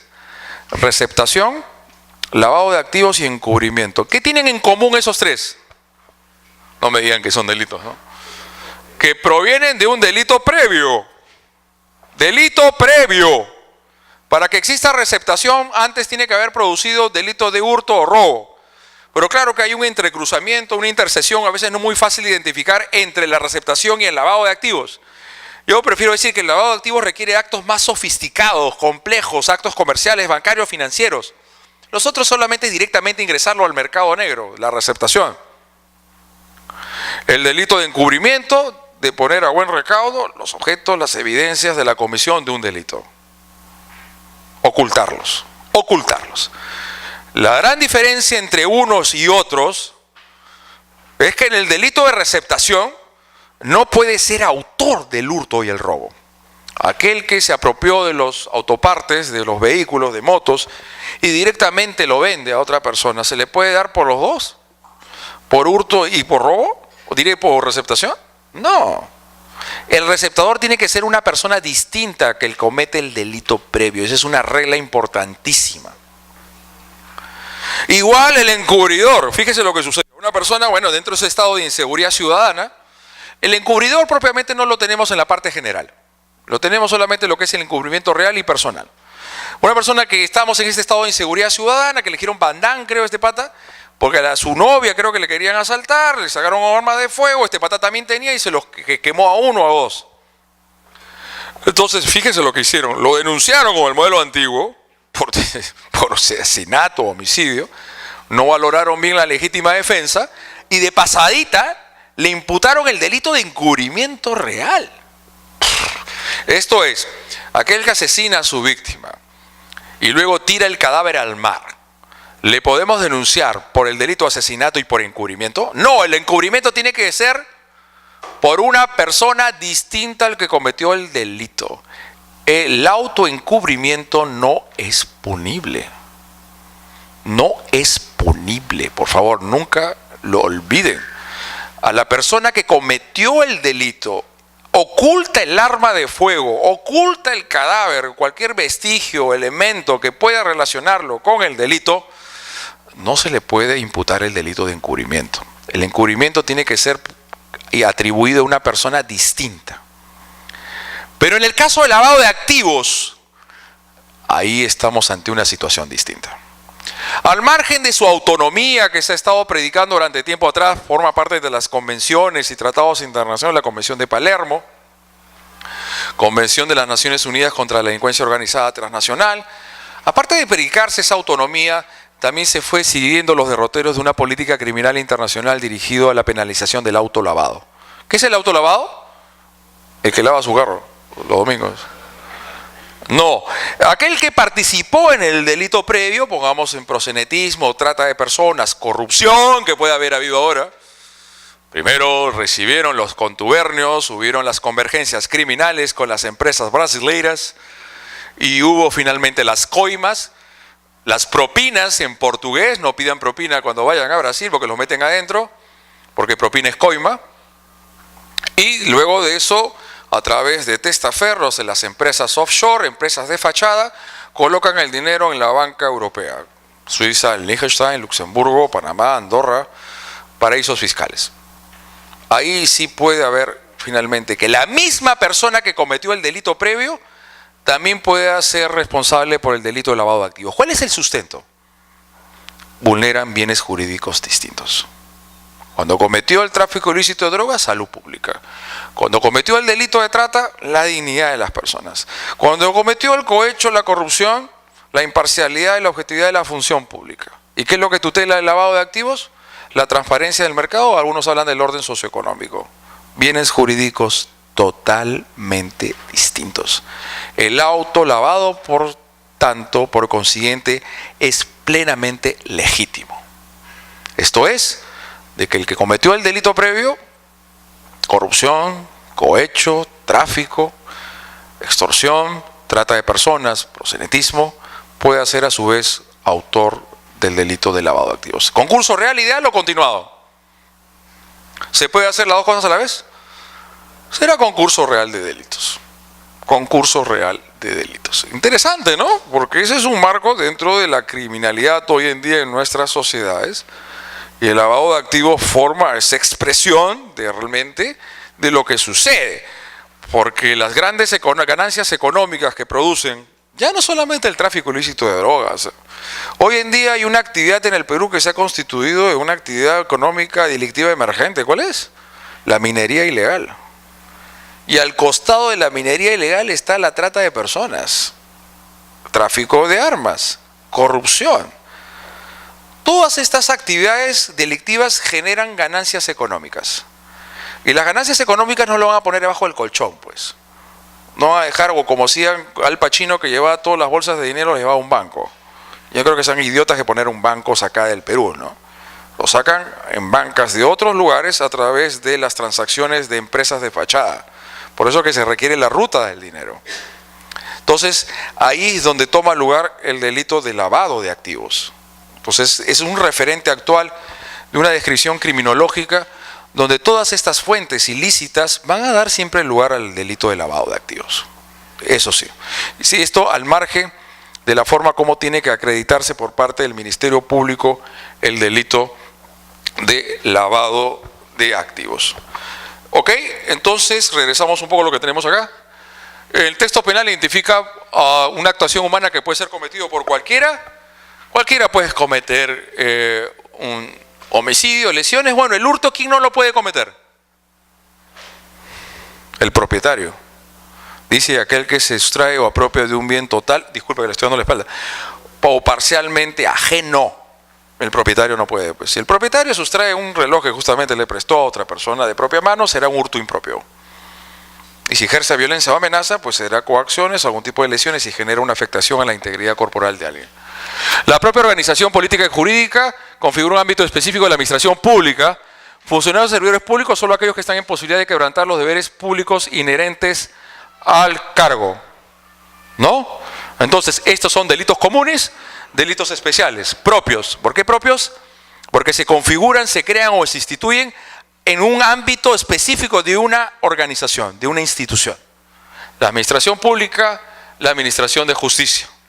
¿Y el delito de feminicidio puede ser cometido por cualquiera o solo por hombres? ¿El delito de feminicidio es un delito especial o común? ¿Cuál es su postura? Hay dos posturas, ¿no? Uno sigue el principio de legalidad y la misma Corte Suprema en ese acuerdo plenario 2016 dice la elocución pronominal, el que da el entendimiento, la inferencia razonable de que puede ser cometido por cualquier persona, por lo tanto es un delito común. Sin embargo, dice que la violencia de género importa siempre la construcción, o mejor dicho, la identificación de que son los hombres que generan este tipo de violencia contra las mujeres. Por lo tanto, para la Corte Suprema, solamente un hombre puede cometer feminicidio. Yo estoy en total desacuerdo, porque se está afectando el principio de legalidad. La interpretación de la ley penal tiene un límite, y el límite es el principio de legalidad. Y el 108B dice el qué. No dice el hombre que mata a una mujer. Y dice por su sola condición de tal, y ahí la Corte Suprema reduce el tema a un asunto de violencia de género. En el sentido de ser un delito de odio. Una mujer no puede odiar a otra mujer. Han dicho esto como un ejemplo, ¿no? Y lo que quedaría una suerte de incongruencia total. Si sentido de una mujer, un hombre pues ha sido dejado, abandonado por su esposa y tiene dos niños, un hombre y una mujer, un niño de 2 años y una ya casi adolescente de 12. Ante esas frustraciones, ante esos grados de afectación psicológica, llega y mata a mansalva salvajemente a ambos, al niño de 2 y a su hija de 12 años. Por parte de la hija sería feminicidio, y parte del niño sería parricidio. Es una estupidez. Porque ¿quién es más indefenso? ¿El niño de 2 o la chica de 12? ¿El hecho de que tenga pene el niño ya lo hace menos indefenso? No. Y en el caso de él sería parricidio. Esa misma situación, una mujer que ha sido dejada por su pareja, y esto es algo que puede darse cada día de nuestras sociedades, y ante esa frustración, caída en las drogas, el alcohol, mata salvajemente a sus hijos. Y en este caso sí sería parricidio. En el caso de la niña. Y el niño sería parricidio. O los dos, como dice la Corte Suprema, que una mujer. O sea, hay un punto muy equidistante de que no solamente hay violencia de género, sino también violencia familiar. Y lo otro está de decir, por su sola condición de tal, habla de una aberración del odio hacia el género femenino. Y una mujer también puede odiar a su propio género. Así como hay hombres que quisieron ser mujeres al nacer, también puede ser que haya mujeres que cuando nacieron quisieron ser hombres. O por motivos traumáticos que fueron lesionadas, fueron golpeadas salvajemente por sus madres. Así como hay padres violentos, también hay mujeres violentas.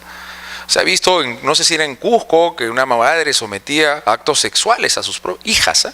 Y era una mujer, ¿eh? Eso nos da cuenta que el crimen no es innato solamente. Yo no creo que con eso estoy haciendo una defensa del hombre, de ninguna manera. Forma parte del género humano. El crimen que puede gestarse a partir de la mente de un individuo, sea este hombre o mujer, sin defecto de reconocer que obviamente la gran cantidad de violencias se produce de hombres a mujeres. ¿Habrá de mujeres a hombres también? ¿Alguno de acá ha sido objeto de violencia familiar? ¿Ah? ¿Violencia de género? Se ríe. No, estamos en una sociedad machista, patriarcal, pero que un hombre denuncia a una mujer que ha sido objeto de una humillación, etcétera, es un poco difícil, ¿no? Entonces, terminando este tema, para mí el delito de feminicidio es un delito común. Claro, pero si ustedes le dicen, la Corte Suprema ha hecho una interpretación que lo ha convertido en legislador positivo, porque para la Corte Suprema solamente un hombre puede cometer feminicidio. Yo estoy totalmente en contra. Para mí el delito de feminicidio es un delito común. Delitos especiales propios, elemento personal, fundamenta la existencia misma del delito. Ausencia de tal cualificación, hecho atípico. El solo hecho de que tengamos un funcionario servidor público no lo convierte automáticamente en un delito contra la administración pública. Un servidor público que se hace marcar su tarjeta día a día y nunca va a trabajar sinvergüenza y recibe su sueldo mensualmente, ¿qué delito comete? ¿Comete peculado?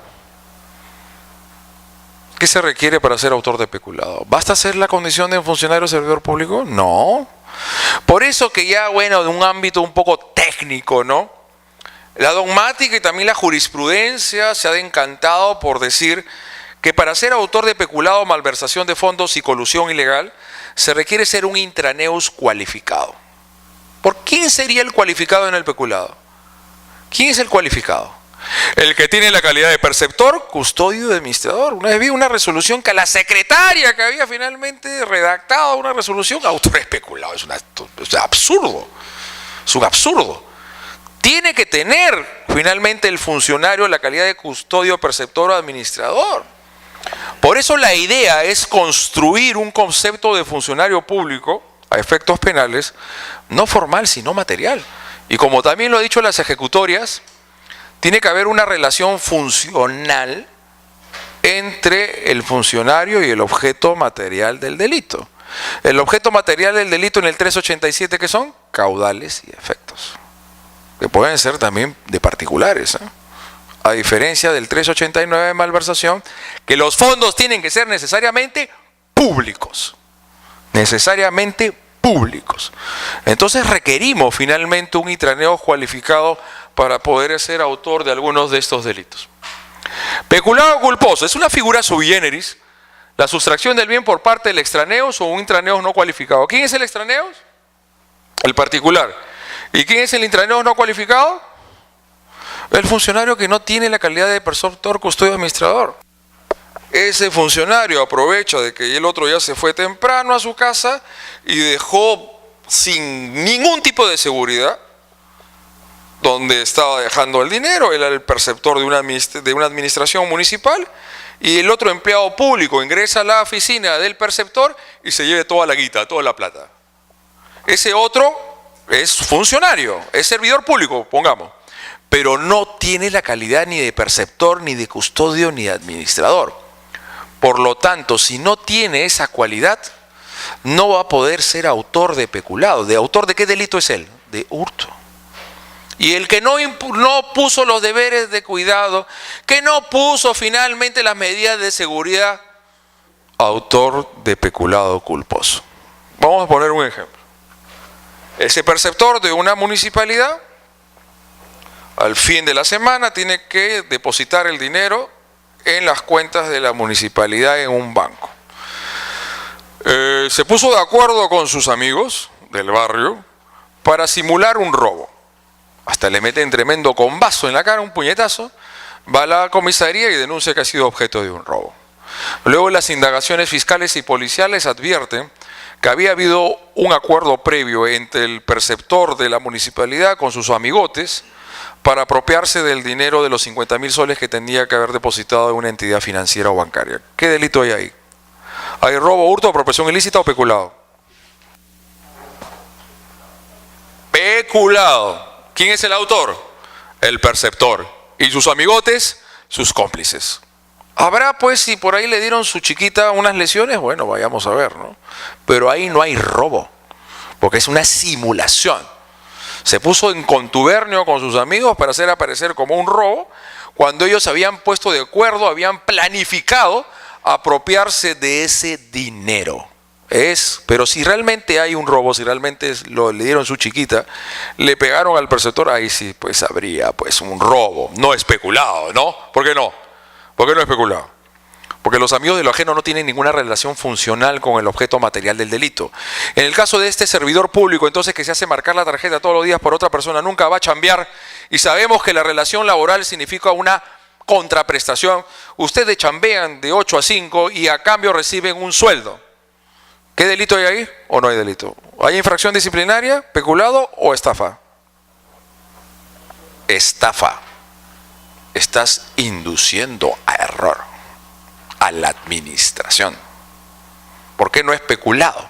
Porque este patín que no va a chambear no es ni perceptor, ni custodio, ni administrador.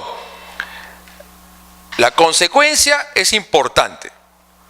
No basta tener la condición de funcionario servidor público para responder penalmente por una malversación, por un peculado o para una colusión ilegal.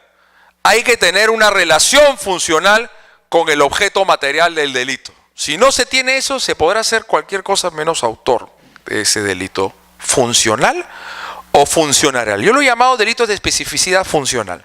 Al peculado, a la malversación de fondos y al delito de colusión ilegal. Entonces, la inobservancia de los deberes de cuidado no cualificados que sea consecuencia. ¿Ahí se quiebra el título de la imputación? Sí se quiebra. ¿Por qué? Porque el funcionario servidor que no fue debidamente diligente,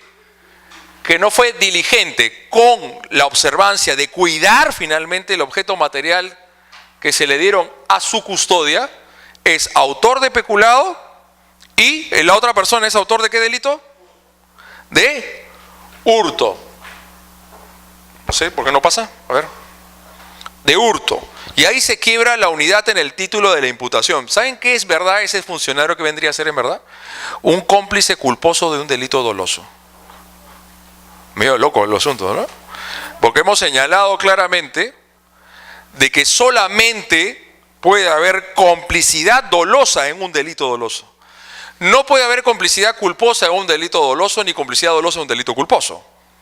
La complicidad primaria o secundaria solamente resulta reprimida a título de dolo. Y entramos a un punto importante mientras que van arreglando el tema de las diapositivas, y cuando hablamos un poco de la discusión, igual lo vamos a hablar, que se dio en el tema de la teoría de la unidad en el título de la imputación y accesoriat en la participación. ¿Les queda claro a ustedes que un particular puede ser cómplice de colusión ilegal? Que un particular puede ser cómplice de peculado. Más aún, dice el 387 que se apropia o sustrae, mejor dicho, apropia o utiliza para sí o para otro. Ese otro vendría a ser un cómplice primario del delito de peculado. Quienes se oponían a la unidad en el título de la imputación o acuerdo plenario también del 2016, que era la infracción del deber, que solamente ese deber puede ser infringido por quienes tienen la calidad de funcionarios. El que no tiene esa calidad o el funcionario no competente no puede infringir su deber, finalmente no puede ser autor, lo cual es totalmente falso. Obviamente tomando en cuenta una teoría del dominio para todos los delitos, un dominio funcional. El acceso normativo y social que tiene el autor con el objeto material del delito. Y eso le permite realizar un acto típico de su apropiación de esos caudales. Dicho esto, entonces, quienes coadyuvan a ello, colaboran, no tienen por qué tener esa función, esa cualidad funcional que se exige para ser únicamente autor. Entonces, no olvidemos que el artículo 26 de la parte general del Código Penal, ¿qué es lo que dice? La incomunicabilidad de las circunstancias personales. ¿A qué se refiere? A los subtipos, a las cualidades agravadas y atenuantes. Las circunstancias y cualidades que afecten la responsabilidad de algunos de los autores, gran crueldad, por ejemplo, y partícipes, no modifican la de los otros autores o partícipes del mismo hecho punible, porque la culpabilidad es un reproche estrictamente individual.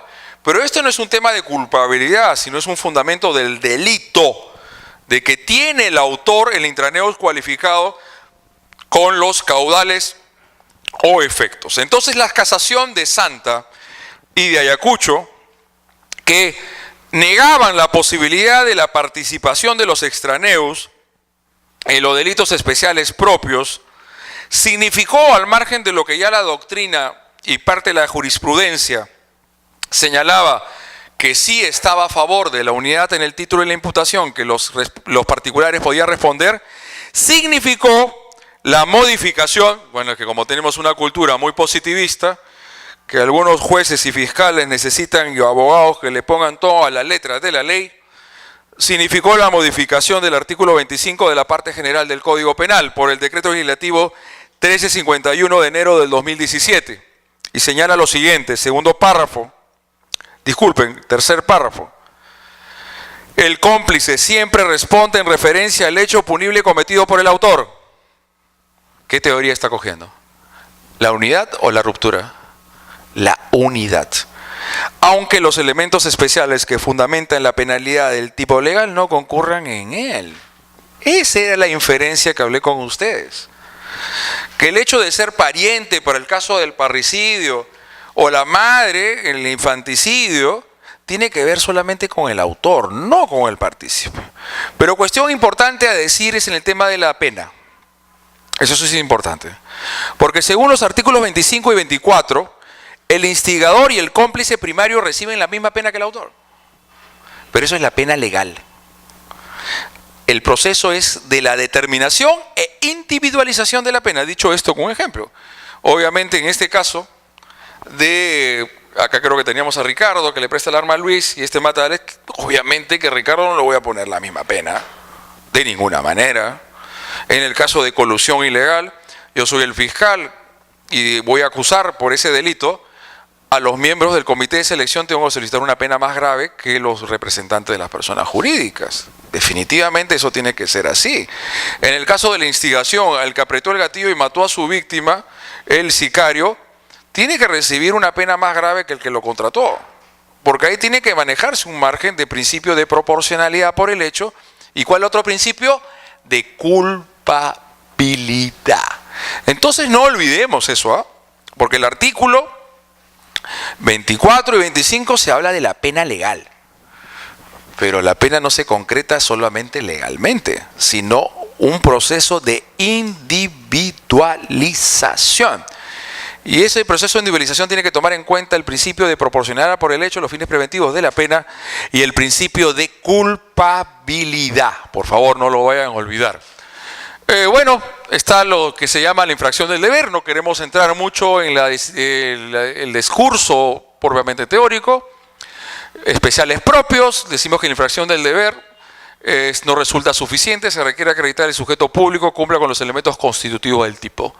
No basta decir que un funcionario que no convocaron a tiempo una licitación, eso solamente será una infracción disciplinaria, sino tiene que acreditar si se aplica el principio de subsidiariedad. Lo específico desplaza a lo genérico. Esos dos tipos penales vienen una función de política criminal de llenar algunos probables vacíos de impunidad. El abuso de autoridad y omisión de actos funcionales. Ahí sería un conflicto aparente de normas, no concurso de delitos. Igual, malversación con peculado no pueden ir en concurso, a menos que sean hechos distintos. Si el dinero salió de la esfera de custodia de la administración, es peculado. Si una aplicación distinta, pero dentro de la misma administración, es malversación. ¿Cuál es más grave, peculado o malversación? Peculado. Y cuando hay una licitación falsa, fue pura finta, no hubo ninguna contratación, no hubo ningún servicio, no es colusión, es peculado por apropiación. No lo olviden. Para que haya colusión ilegal tiene que haber una verdadera licitación, debe haber una verdadera contratación que se favorece a una determinada empresa licitante.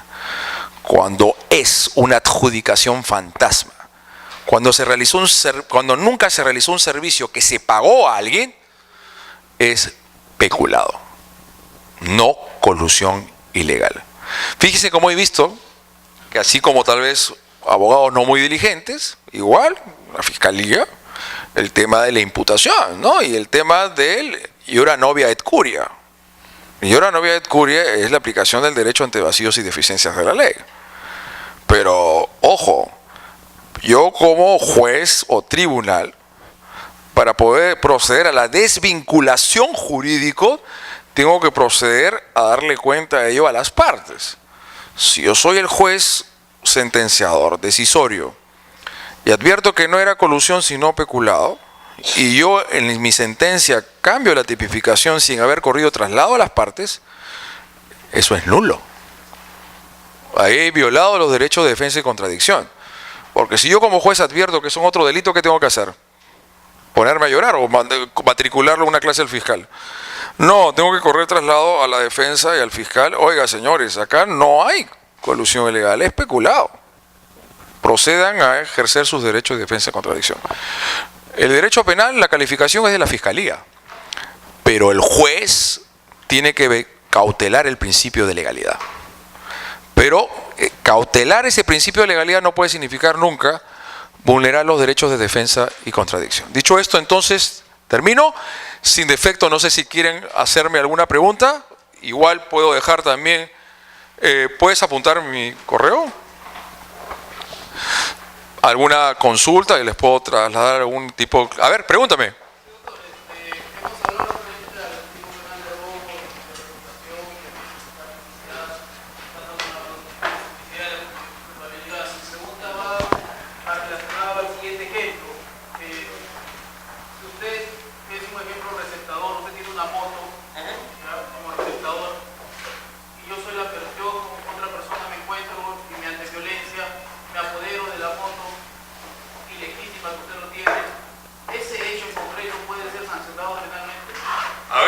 O sea, mejor dicho, esa moto no era de la persona que se la sustrae, sino de otra. Claro, usted era el receptador, ¿por qué? Porque tiene un bien cliente. En apariencia todavía sí, pero al final cuando vaya pues, al proceso penal le diga a usted acredite la preexistencia del bien. No, me lo robe allá adentro, déjenlo ahí nomás. O lo voy a retirar. Justo cuando me preguntaba las compañeras en el receso, en el tema de la receptación. El delito de receptación, la víctima debe ser considerada la sociedad, no el sujeto pasivo del delito previo. Mientras que fácticamente venga, él puede denunciar. Pero llegado el momento, obviamente, cuando tenga que acreditar la preexistencia del bien, ahí se va a caer el asunto. Porque el verdadero agraviado va a ser el verdadero propietario de ese bien. Pero del hurto, no de la receptación. De la receptación, mi consideración que lo que se tutela es el orden socioeconómico. Porque eso, aquel que le sustraen su parlante de su carro, y luego va a las Malvinas y compra, y está el acto de comprar, puede resultar siendo un cómplice de receptación. Aún el contrasentido que esto pueda resultar. Un contrasentido. La función político-criminal de la receptación es de evitar o cautelar que solamente en el mercado se comercialicen bienes de procedencia lícita. esta persona que le sustraen sus bienes es sujeto pasivo de hurto o robo, pero no es sujeto pasivo de receptación, es la sociedad. Es una cuestión que hay que analizar a la luz de la legislación peruana y en el marco de reformas que deberían de producirse, como en otros países, han tipificado la receptación como un delito contra el orden socioeconómico. ¿Alguna otra pregunta? A ver. Dos, ¿ya? Ajá.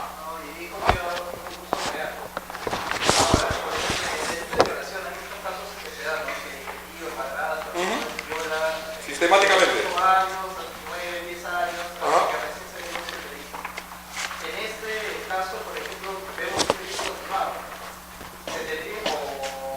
A ver, fíjate, en el artículo 49 se dice que el delito continuado no puede aplicarse entre bienes jurídicos personalísimos que pertenezcan a varias personas. Y está mal eso. Basta que sea una sola persona. Lo he dicho en otras oportunidades y en las investigaciones del caso. Cuando un niño es sistemáticamente violado varias veces por su padrastro, por su padre biológico, por cualquier otra persona, debe aplicarse el concurso real de delitos. O sea, yo soy totalmente contestatario, objetor a que pueda haber delito continuado entre bienes jurídicos personalísimos. Ahí hay un defecto total del 49 cuando dice que se inaplica el delito continuado ante bienes jurídicos personalísimos que pertenezcan a personas distintas. No, ¿cómo vamos a ver? Porque el delito continuado favorece o desfavorece al autor. Lo favorece. Y no podemos favorecer a quien ha ultrajado y afectado un bien jurídico tan importante que en este caso es la intangibilidad sexual. No he visto en jurisprudencia que hayan aplicado continuado en violaciones sistemáticas ante niños y niñas. Vuelvo a reiterar, para mí esto tiene que seguirse bajo la regla del concurso real de delitos. Lo que puede ser objeto de una investigación, ¿no? Y debería haber una reforma del artículo 49, porque es una exigencia inadmisible decir que esos bienes jurídicos personalísimos deben de pertenecer a personas distintas. ¿Tu segunda pregunta? Ajá. Del delito previo, ¿sí? En el encubrimiento real hay una cláusula autoencubrimiento no punible. Es una cláusula de privilegio, finalmente. Es una suerte de la persona que no puede someterse a la autoincriminación. Es como también en el proceso tú vas con tu defendido y lo quieren obligar a presentar prueba en su contra. Porque ya cometió el delito y por ocultar el arma, no pues. Él no tiene la obligación de entregar las evidencias. Esas son las reglas del principio de presunción de inocencia, más allá de lo que debe significar el contenido del bien jurídico. Creo que usted quería preguntar. En un delito de extorsión, A y B, extorsionan a C, amenaza de quemarle su negocio, C le entrega el 50% del dinero, el otro 50% del dinero A y B le piden a D, no participa en recoge este dinero de C, recoge el dinero y lo captura a D, que en el proceso C reconoce a A y B y solo reconoce que C recogió el dinero. Nada más. Sin embargo, lo condenan como autor del delito a D. O sea, ¿y de qué le dijeron para ir a recoger el dinero? Bien Lorna también, ¿eh? O sea, se aprovecharon de su drogadicción. Sería una autoría mediata, ¿no? Por una cuestión de inculpabilidad o error de tipo, ¿no? Lo instrumentalizaron a esta persona, no sabía, dijeron que tenía que recoger el dinero, pero vamos a hallar, eso tiene que acreditarse, ¿no? La extorsión se consuma cuando ya hay finalmente la disponibilidad de ese dinero. Cuando ya se está haciendo disponible a la esfera de custodia del sujeto activo. Lo único que podría aplicarse ahí, mi estimado amigo, es una autoría mediata. Sea por error de tipo o por falta de culpabilidad.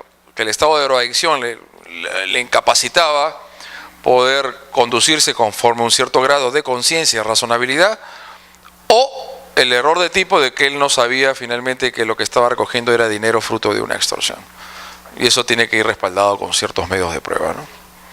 ¿Alguna otra pregunta? ¿Es la última? A ver, dime.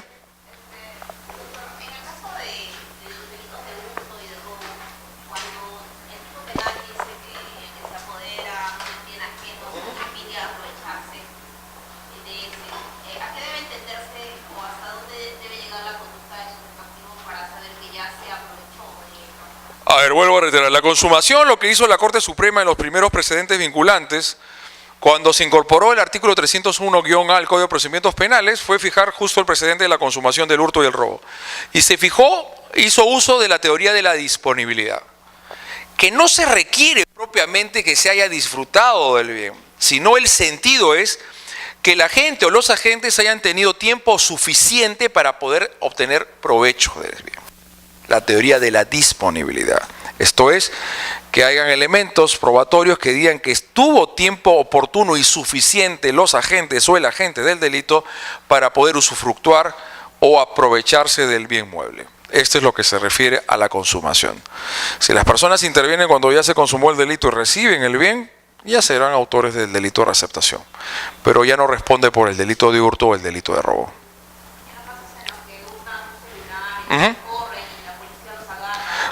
Cuando los agarra los ponen como tentativa de hurto, de robo, lo que para algunos políticos criminalmente puede resultar siendo insatisfactorio porque no pueden ya obtener provecho de ese bien. Cuando son aprehendidos en flagrancia, a pocos metros del lugar de los hechos, la jurisprudencia se ha decantado como tentativa de hurto de robo. Tentativa. Lo que para algunos dentro del marco de inseguridad ciudadana, ¿por qué tenían que esperar para que finalmente? No olvidemos que por la tentativa se puede rebajar prudencialmente la pena. Prudencialmente, ¿eh? No dice necesariamente por debajo del mínimo legal, ¿eh? No dice eso. La tentativa es una circunstancia atenuante privilegiada. Dicho esto, entonces, no me queda más que agradecer. Colocaste mi... Alonso Santiago J, por favor escríbame, pero no me digan cómo es el asunto. Nada, hermanito, libritos. Es lo material nomás que le puedo decir. Tampoco diga, no, resuélvame mi caso, ¿no? Ya, bueno, con mucho gusto. Gracias por haber estado presentes acá. También la organización de Lawyer para haber estado finalmente compartido estas 5 horas de 9 a 2 de la tarde, un día sábado, en los cuales creo que hemos podido, en la medida de lo posible del tiempo que hemos tenido, poder discutir y compartir temas de parte general, pero llevados obviamente a la parte especial, porque precisamente esas instituciones que tenemos en la parte general, la utilidad se la damos cuando lo aplicamos en la parte especial. Por eso es que no se pueden ir de frente a la parte especial, sino previamente hay que manejar las instituciones de la parte general.